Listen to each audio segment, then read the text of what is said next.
Hi అండి. ఎంతో టేస్టీగా ఉండే వంకాయ వెల్లుల్లి కారం చాలా సింపుల్గా ఎలా చేసుకోవాలో చూసేద్దాం వచ్చేయండి. ఫస్ట్ అయితే స్టవ్ ఆన్ చేసి ఒక గిన్నె పెట్టేసి అందులో సరిపడా ఆయిల్ వేయాలి. ఆయిల్ కొంచెం కాగిన తర్వాత అందులో మనం కొంచెం జీలకర్ర వేసుకోవాలి. జీలకర్ర కొంచెం ఫ్రై చేయాలి. అది ఫ్రై అయ్యాక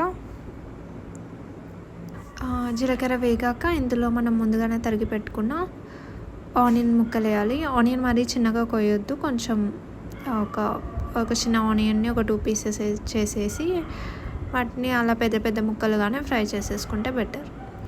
ఇవి కొంచెం ఫ్రై చేయాలి. వీటితో పాటు మనం వెల్లుల్లి కూడా వేస్తాం అనమాట. వెల్లుల్లి అయితే నేను ముందుగానే తోలు తీసి పెట్టుకున్నాను. వాటిని కూడా ఇప్పుడు వేసేసి ఫ్రై చేయాలి. ఇవి రెండు కొంచెం పచ్చి స్మెల్ పోయే వరకు ఫ్రై చేస్తే బెటర్. సో ఇవి వేగాక ఇందులో మనం ఎండుమిర్చి కూడా వేసుకోవాలన్నమాట. ఎండుమిర్చి ఆప్షనల్. నా దగ్గర అయితే ఇంట్లో అయితే ఉన్నాయి కాబట్టి నేను టేస్ట్ కోసం యాడ్ చేస్తున్నాను. ఎక్కువ అవసరం లేదు, లైక్ 2 or 3 వేసుకొని మళ్ళీ మనం కారం పొడి ఎలాగో మిక్సీ చేసేటప్పుడు వేస్తాం కాబట్టి తర్వాత వేసుకోవచ్చు. లేదు మొత్తం ఎండుమిర్చి వేసుకోవాలనుకుంటే మీరు ఇష్టం అది. నేనైతే ఒక 4-5 వరకు ఎండుమిర్చి వేస్తున్నాను.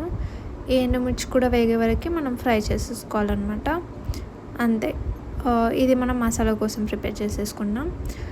ఇవి మంచిగా ఫ్రై అయ్యాక వీటన్నిటిని మనం ట్రాన్స్ఫర్ చేసేసుకోవాలి వేరే గిన్నెలోకి. ఎక్కువ టైం ఏం పట్టదు, ఒక 4-5 minutes ఫ్రై చేసేస్తే సరిపోతుంది. ఇవైతే మంచిగా ఫ్రై అయిపోయాయి. ఇప్పుడు నేను వేరే గిన్నెలోకి ట్రాన్స్ఫర్ చేసేసుకున్నాను. ఇదే గిన్నెలో నేను మళ్ళీ కర్రీ చేస్తాను అనమాట, ఎందుకంటే ఆయిల్ ఆల్రెడీ ఉంది కాబట్టి. ఇందులో నేను కొంచెం ఆవాలు వేసేసి వేరే గిన్నెలో నేను ఆల్రెడీ వంకాయలు కట్ చేసి పెట్టుకున్నాను. వాటిని సాల్ట్ వాటర్లో మంచిగా క్లీన్ చేసేసుకున్నాను. అవి క్లీన్ చేసేసి ఈ ఆయిల్లో వేయాలన్నమాట. అది యాక్చువల్లీ గిన్నె బాగా వేడెక్కింది కదా, సో వాటర్ పడేసరికి పొగలు వచ్చాయి, పర్లేదు. సో వీటిని ఇలాగా కలిపేసి కొంచెం సేపు మూత పెట్టి వదిలేయాలన్నమాట. ఈలోపు మనం వేయించుకున్నాం కదా, వీటన్నిటిని ఒక మిక్సీలో వేసేసి దీనికి కొంచెం కారం కూడా యాడ్ చేసేసి మనం మిక్సీ పట్టేసుకోవాలి కచ్చా పచ్చాగా. ఎక్కువ మెత్తగా చేసుకోకండి. ఈ పేస్ట్ని మనం ఇప్పుడు 50% కుక్ అయిన వంకాయల్లో వేసేసి మంచిగా కలుపుకోవాలి. వంకాయ సైజ్ని బట్టి మీరు కుక్ చేసుకోండి. నావైతే మీడియం సైజ్ ఉన్నాయి కాబట్టి నేను ఒక 50-60% కుక్ అయ్యాక మసాలా వేసాను. మేవి ఇంకా చిన్న వంకాయలు యూస్ చేస్తే అంత టైం పట్టదు. ఇప్పుడు నేను సాల్ట్ వేసేసాను. సాల్ట్ టేస్ట్కి సరిపడా వేసేసి మళ్ళీ మొత్తం ఒకసారి మంచిగా కలిపేసేసుకోండి.